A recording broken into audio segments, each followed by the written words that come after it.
Welcome back to Domino Theory, the podcast at the crossroads of business, media, and politics. I'm Christian Whiton, joined as always by co-host Mark Simon, who today is in faraway Taipei. Mark, please say hello. Hi, everybody. All right, and we're joined today by special guest Sam Brownback, the former senator from Kansas, governor of Kansas, and U.S. ambassador at large for religious freedom.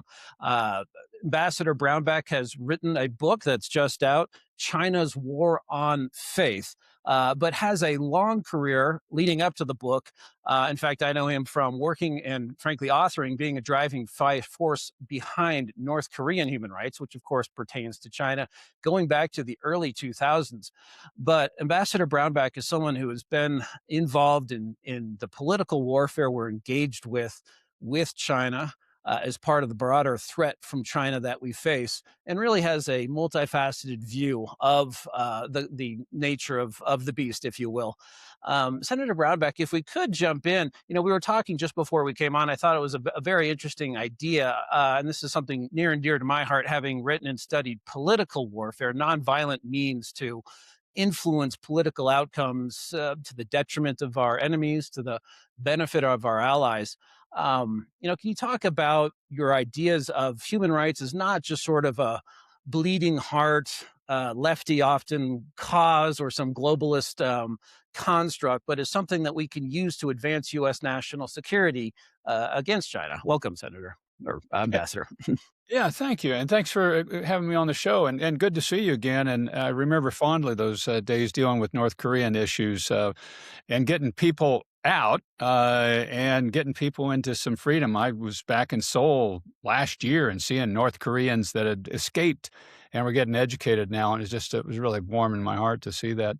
I just am fundamentally of the belief that we should be looking at particularly religious freedom as a strategic issue, not as a human rights issue.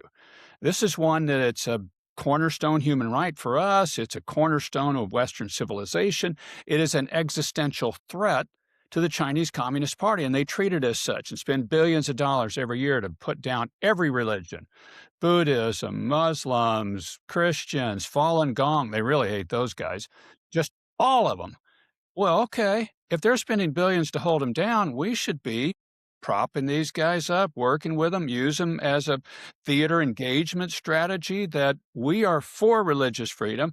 They are opposed to religious freedom, and we want to stand with the people that are in opposition to the CCP. I want us to strategically think differently, particularly about religious freedom in our confrontation with communist China. Great. Mark, did you have a question? You know, I think of that, and I do think the one thing that we often give up with the CCP, and for some reason, I do feel the current Trump administration gives it up, is the moral high ground. In other words, we have a moral high ground above the CCP. And living in Hong Kong for many, many years and, still being out here in Asia, it's obvious to anyone, whether you're in the Philippines or even in Japan or South Korea, the fact of the matter is the strongest people against the Communist Party are the Christians or the Muslims in Indonesia or people like that. But my question to you is this, and it's not an accusatory question, is what is it with our foreign policy establishment where they just get a little quirky every single time religious freedom comes up? In other words, they mouth it, but then, you don't see the passion behind it, and unless you're out there. Yeah, I sure saw that on the inside of State Department. It's like they get the hives when religion comes up. It's kind of Christian. Oh, wait a minute. It's like this notion of separation of church and state is so deeply ingrained that you can't even talk about it. And I was saying, well, wait a minute. Look at Ronald Reagan prior to confronting the Soviet Union and being president. And during his presidency, he was talking about the Jewish refuseniks. It was this group of people that the Russians, the Soviets wouldn't allow to immigrate into Israel. And he used that really to undermine the moral authority of the Soviet Union. Why won't you let these poor people go? Why don't you let them go to Israel? And it worked. It really delegitimized the regime, and we could do the same thing here. You just can't be afraid to say the word Christian or Falun Gong. And if you don't want to say that, say Buddhist or Muslim. But most of the world carries a faith with them. 80% of the world claims a faith that orients their life in some way or another. That is a huge asset for us against a communist regime that denies faith, denies God exists, and treats every human as an economic cog, and that's it. You're not a spirit, you're not a soul, you are an economic cog, and that's what you're going to be treated as. Well, it is deadening. It didn't work in the Soviets. It will not work in China ultimately, and we need to use it towards their demise. Sir, I'm curious if you think I'm right, and if you think this is a good place to be or a necessary place to be, that the President of the United States, who I have no doubt believes in God, but maybe not someone we think of as going to church every Sunday before he was president, is apparently a much stronger, more recognizable, a beacon, if you will, someone who's standing up for some of these religious, some of these persecuted people, whether it's in China or elsewhere around the world in the Middle East. In contrast to, say, the Archbishop of Canterbury or the Pope, the Vatican, and of course, what's an example we've discussed many times on the show with Jimmy Lai, perhaps the world's most famous Catholic layman. Well, the Vatican certainly hasn't turned a completely cold shoulder to people who want to discuss this. It's been President Trump who's raised the issue specifically, and now at least twice, with Xi Jinping. Is that actually just the way Western civilization has gone in the postmodern, post-Cold War era, that we have to rely on the President of the United States to raise these things because sort of other more established authority figures are not willing to do it? You ask a good question. Why isn't the Catholic Church, and I'm Catholic, why aren't they raising a huge stink about the 9 Catholic bishops incarcerated in China today? And what are their names? Why don't we know their names? But they chose this quiet diplomacy route is what they've chosen. And my hope and my prayer is that Leo will go back to the John Paul and Benedict strategy of saying, no, the Chinese Communist Party can't appoint the bishops. That belongs to the Vatican to be able to do. President Trump believes strongly we need more religion.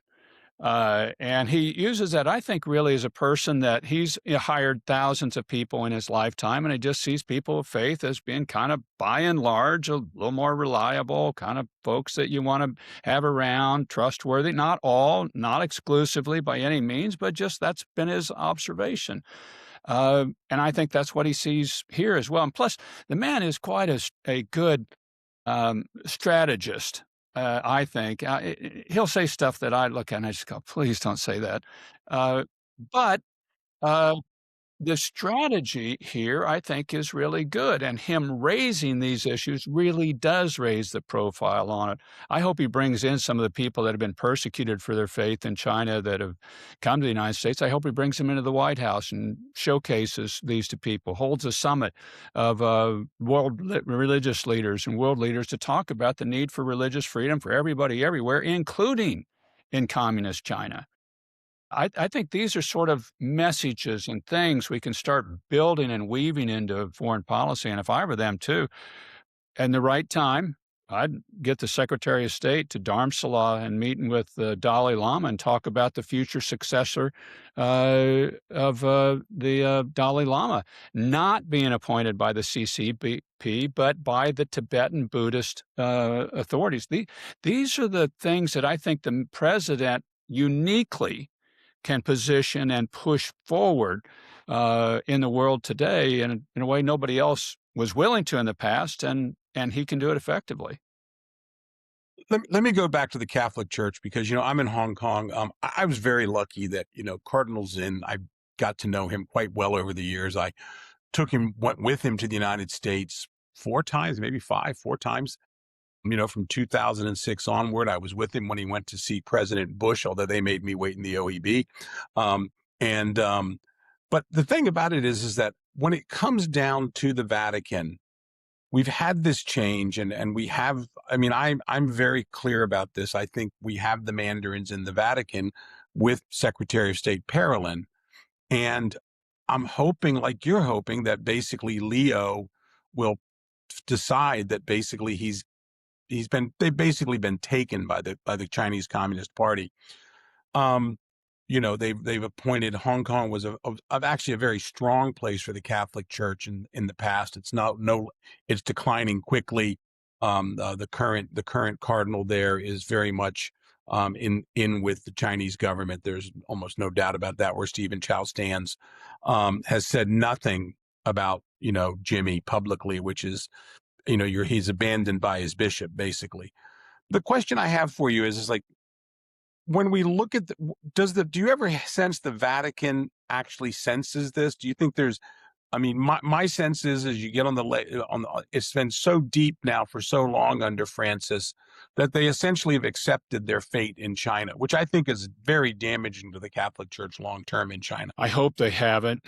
I don't think the underground church there has accepted that. I think people with serious faith, look, this is a long term, and the blood of the martyrs is the seed of the church. There's a suffering ethos that's there that goes with it. So I hope it's not. But I have real hope that Leo is going to get these changes through. He hasn't made this sort of pronouncement of continuing the Francis policy towards China. He's seemed to open up to hear some additional voices, and I'm reading tea leaves on this, it seems to owe a portion of his papacy to the fact that the China deal was not favored by some number of cardinals.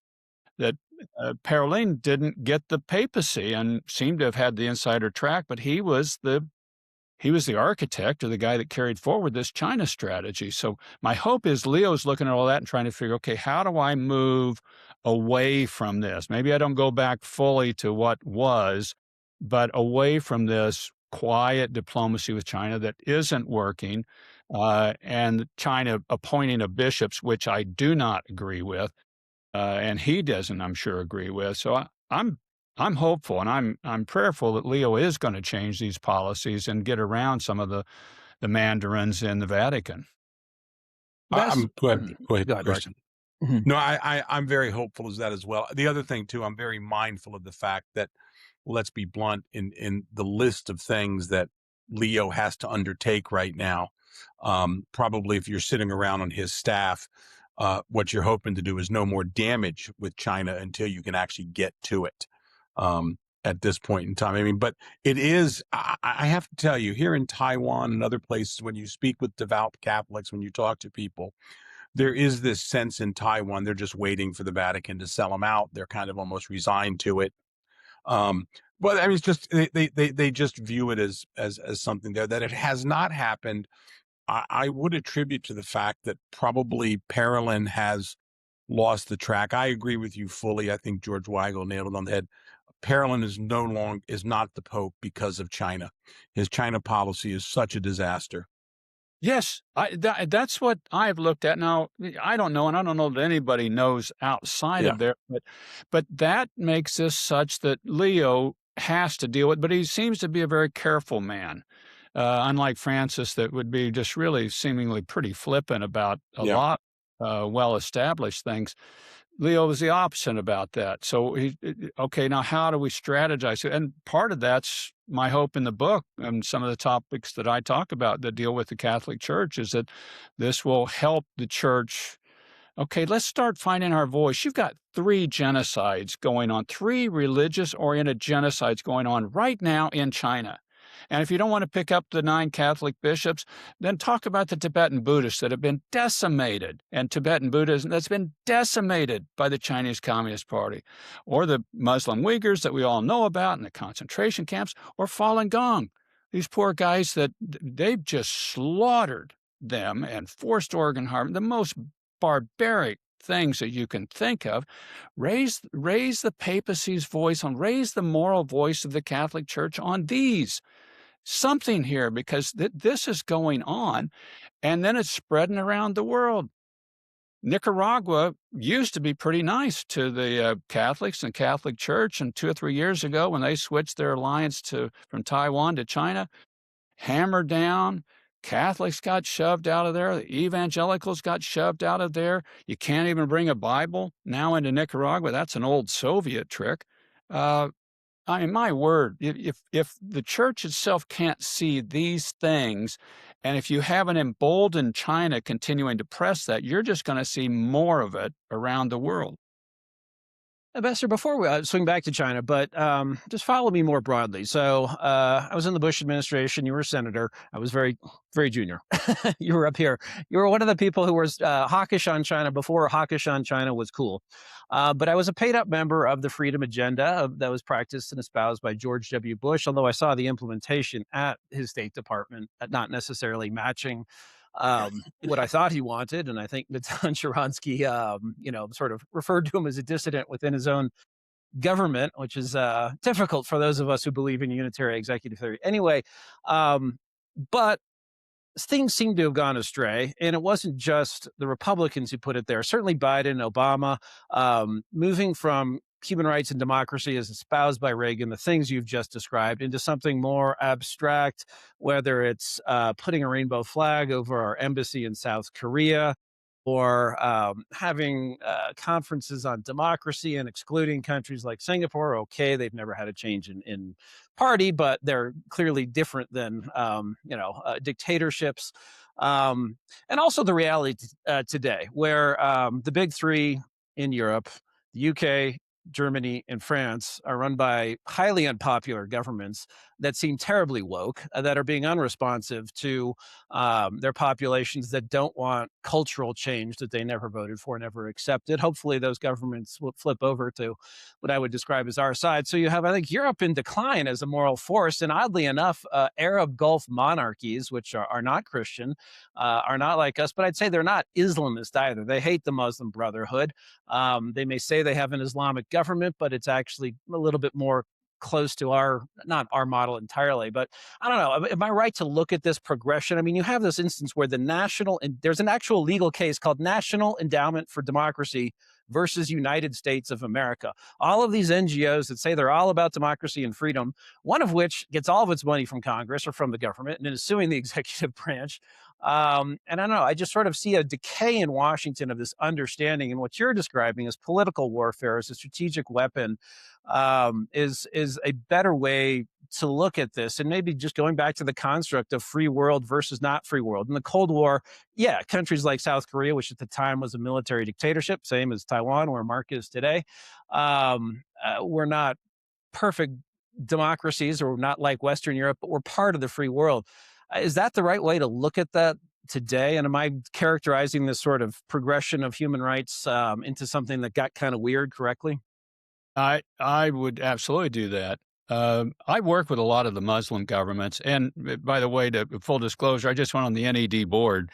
As they're moving more on religious freedom issues, I said, okay, Good.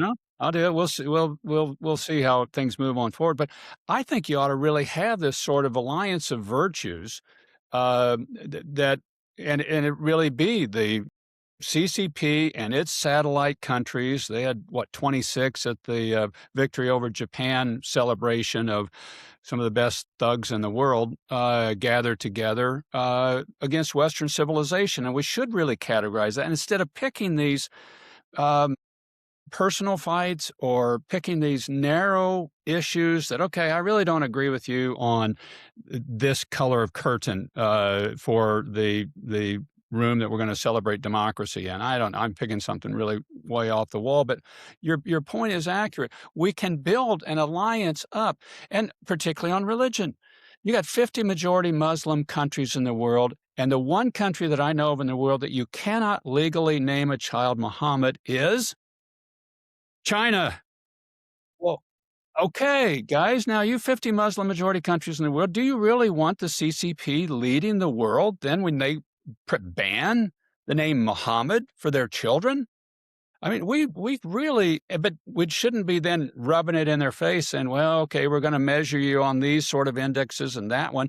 We got a much bigger fight on our hands with the Chinese Communist Party, and we ought to wake up and say, okay, we got a big gorilla here in the room we got to take on, and let's round the people up to go at him. Let me ask you a question. Years ago in the Obama administration, when they were working on China, when they were working on Cuba, I had a few friends in the Obama administration. They were talking to me about Francis. They were trying to work things out. And I remember having a unique conversation with somebody on the National Security Council. I don't want to get him in trouble. And he told me, he said, Mark, the Pope's front running us. In other words, every time when we go in and push the Cubans on something, Francis people come back and say, oh, no, we're fine with that. Don't worry about it. In other words, we want this person released. We want this religious freedom. We want this. The Catholic Church basically got ahead and front running. So the thing is that when you're talking about everybody coming together, we have Muslim nations that are very close to China in terms of economic ties, military ties, repression ties, and they don't say much. The Uyghurs are almost completely abandoned by the Muslim world. Yes. But my question is that if we start to, you're a senator and a governor. I mean, you understand retail politics. Where have we come to in the U.S.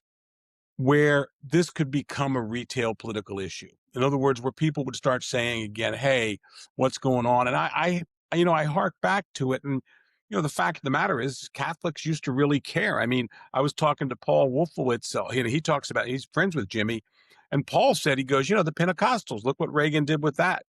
Yes. And there was tremendous political pressure in it, and we see it. What's the retail politics of That this for? that's what I'm arguing with this book, is that we need to start a long-term strategic strategy of our confrontation with the CCP. It may have to endure for decades like we had against the Soviet Union. You're going to have to sell it to the American public. Well, how do you do that? Ronald Reagan traveled for, what was it, GE, Western Electric, Yeah, right. traveled the country ahead of time talking about the godless commies and what they were doing to the evangelicals, the Jews, and he traveled America talking about that. And the American people, they're saying, why are they doing that? I don't like that. I mean, this is a nation founded on religious freedom, and it still resonates very deeply. That's why we do in the book, basically, we cover just these stories of of people of faith, like Peter Shu was one of the Billy Graham of the China called him at the time. And you just tell them the story. That's what Reagan, I don't know statistics, but it's always the story. It's Pastor Pan and the Mayflower Church that had to sneak out of China and get to Thailand and eventually now in Midland, Texas. Well, why? Well, because of the godless commies and these pastors that get disappeared. Why? Well, because they are against Christians. They're against any people of faith, and take it retail to the American public and say, this is a regime we shouldn't be dealing with. We should break these economies apart. We should realize they are evil. This is an evil empire, and we are going to confront them. And we need the backing of the American public, and you may pay a little bit more for your goods and services because they're not coming out of China, but it's going to be well worth it rather than them running the world. I think there's all sorts of retail political value in this through the stories of what's already happened to people like Jimmy Lai, Pastor Ezra Jin.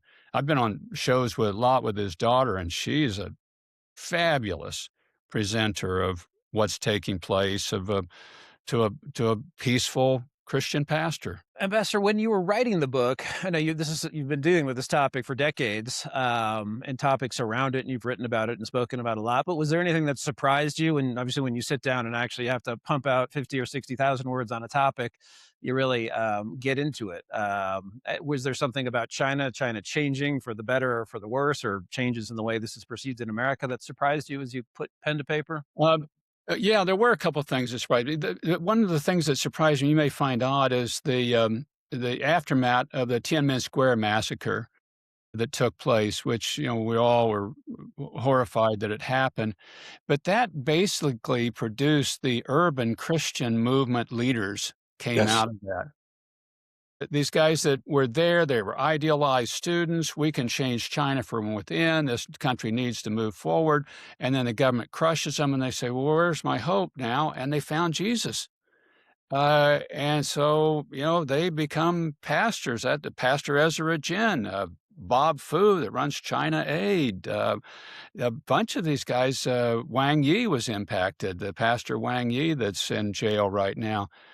I hadn't put that together previously. The other thing that came together for me was through Peter Xu, the rhythm of what's happened. He starts under Mao, crushing religion, survives at the Deng Xiaoping era, where they're opening up, letting kind of religion operate. Peter Xu starts a bunch of seminaries, the flowering of religion, and then you come back to Xi Jinping, who crushes it again, who's a reincarnated Mao type figure in this. So there's this big rhythm that comes to it. But Peter Xu would say of that it was the Deng Xiaoping strategy to stay hidden until you're strong enough. And they're strong enough now, and now you can see the revealing of their dark heart that's coming forward.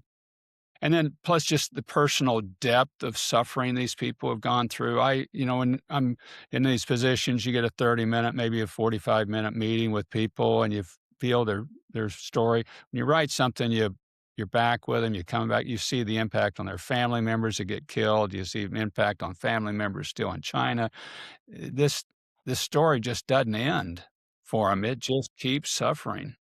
Yeah, I mean, being close to Jimmy and, the thing is Jimmy's not in jail because of his religion. In other words, he's not charged with religious crimes. Jimmy's also not in jail because of what happened in Hong Kong. Jimmy's in jail for basically a life, what he stands for in his life. But his faith is what drives him, I believe now. And I believe that's what sustains him. That's what keeps him going, is his faith. And I think this is the point that basically the people I find who stand up in China, whether they be Uyghurs or Christians or anything, the people that kind of stand up to China, they have that faith, and that's what bonds them with people abroad. The Catholics in America have really adopted Jimmy in many, many ways.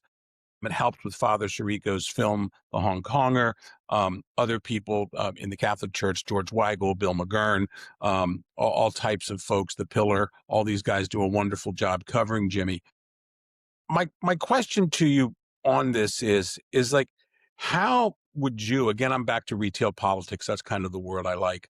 How would you, if you were going about, how would you tell the story of Jimmy to the American Catholic community, to the international Catholic community, in a way that results in, I would say, more pressure on politicians to get a resolution? I would describe it just like you did, that he's not arrested for politics, but for his faith, but it's what drives him. It's what sustains him, because so many people can identify with that.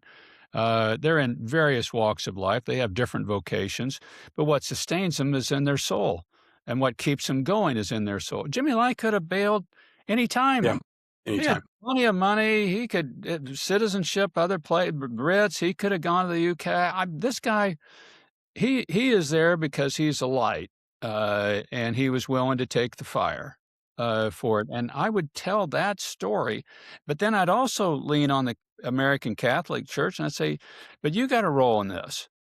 You need to be contacting the bishop and on into the Vatican to press the Vatican push and change China policy. And you need to press your congressmen and your senators that they need to stand up for religious freedom in China. It matters to the people there of faith, and there's no other country in the world, none, that can stand up for religious freedom like the United States. We're really it.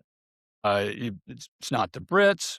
It's not the Germans or the French or the Brazilians or Australians. We're it.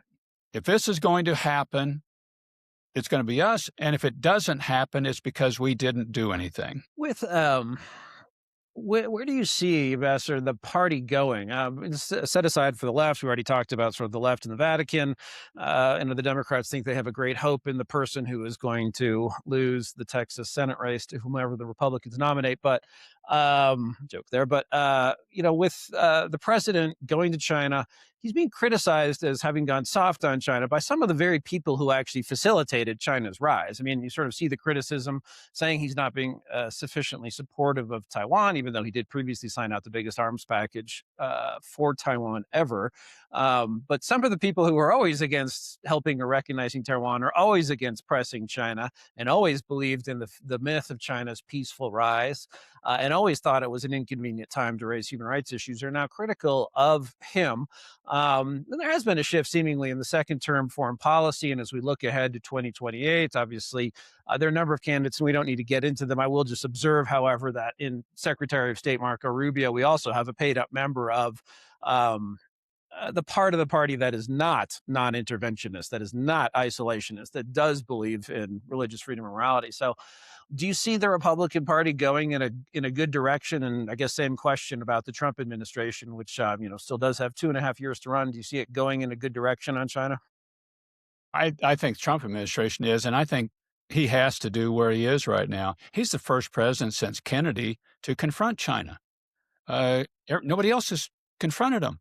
And he did in that first term, but now then Xi Jinping plays that rare earth minerals card that they've been working for decades to round up. And shame on us. We got in position where we were, in difficulty with it. And then you got that midterm, and the Strait of Hormuz drives gas prices up, and inflation's a key topic. I mean, Trump kind of had the soft shoe. And I thought he got out of this last summit basically what he needed to, which is to lower the temperature. Right now, we're not in position to be attacking on China, even though I think his move on Venezuela and getting that oil flowing this way instead of China was one of the most brilliant, deft foreign policy moves I've ever seen. And he may get Cuba in a bank shot. I mean, if that happens, just kind of, this is great. And Iran is another oil tank for China. He's attacked 30% of their oil supply. Looking at it, just whether you like the guy or not, that's just really brilliant going at a strategic point. But we're not in position right now. So I think he's got to kind of calm the waters down and get that direct investment flow going down to China, which is happening now. Get it up in the United States. So we're putting that money here and building these chip manufacturing plants here or in other safe places for us. We got a couple years here. We got to get really in a more strategic position to square off for a longer term against China. And it looks like to me that's starting to happen. All right. Mark, did you have a final question for the ambassador? What's your forecast? I'm going to ask you the question because I'm kind of curious about this. What's your forecast in terms of Trump actually ever recognizing that, religious freedom, the guy's a master negotiator. I mean, it is one of the things. By the way, here in Taiwan, to what Christian said, everybody in Taiwan is very aware that they have all these new friends based on TDS, Trump derangement syndrome. In other words, magically, all these foreign policy guys who were selling Taiwan out for the last 15 years are now upset that Donald Trump is not in Taiwan's corner. The Taiwanese are very smart people. They fully understand it. They get it. But my question to you is, really, do you think the president really understands two things? First of all, whenever he's talking about human rights, even if he didn't get Jimmy out, and even if we're, working on other dissidents, religious dissidents, every time he talks about it, he looks good. The American people appreciate that. In other words, everybody says, yeah, that's the right thing. Does he get that? Sometimes I worry he doesn't get that. It doesn't register with him because it's kind of as Christian said, I always think Trump thinks everybody who talks about human rights is wearing Birkenstocks and has like tie-dyes on. He's just from that generation. But does he understand the value that it is? And do we see a possibility of him starting to use that? In other words, to make moral statements when he talks about China and to start setting us apart. Is there any chance of that happening? Yeah, I think so. And we saw it in the first term. His initial first 2 years, he focused on economic issues, trade issues with China, but he was starting the confrontation even then. And it wasn't until the last two that we really could do the human rights issues and go at him on that. And I kept bouncing up the tree about I wanted to give a speech going at China on human rights, on religious freedom. And I'd get up, no, they're meeting in Chile, or I'd go back up, no, we can't do it this time. And then the final 2 years, I got a green light, and I went to Hong Kong and declared China's at war with faith. It is a war they will not win. And I wouldn't doubt you could see that same sort of scenario. You get past this midterm cycle, and Trump believes in religious people, and he believes in the power of religion. May not be his own personal religion, but he sees it. I had a guy that I was around quite a bit, around that was around Trump a lot, and said he's not a Sunday school teacher, but he likes to hire them. Uh, and I thought, I'll take that. And I think he sees the value of it in China too, particularly with a guy like Jimmy Lai or Pastor Ezra Jin. And I think he sees the retail value of this too. When he got Andrew Brunson out of Turkey, that was a big deal. That was a big deal to the Christian community across the world. And um, Andrew Brunson, interestingly enough, a little bit parallel to Jimmy Lai, uh, when Trump really went to get him out, he put tariffs on aluminum and steel coming out of Turkey. It tanked the Turkish stock market. Stock market. Andrew Brunson became the most expensive political prisoner in the world. And it wasn't 2 or 3 weeks later, he was out. To me, there's some Jimmy Lai scenario that could be similar here. All right. Well, Sam Brownback, former ambassador, former senator, former governor, thank you so much for your time.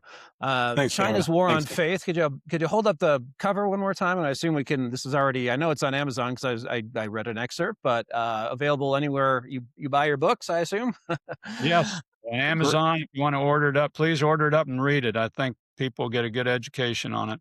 Excellent. Well, thank you, sir. And the idea of religion as a strategic tool to use against our adversaries, in addition to being the right thing to do, I think is definitely a great message. Thank you again so much for your time. We'll be back again Thank soon you with so much. another edition of Domino Theory. All the best.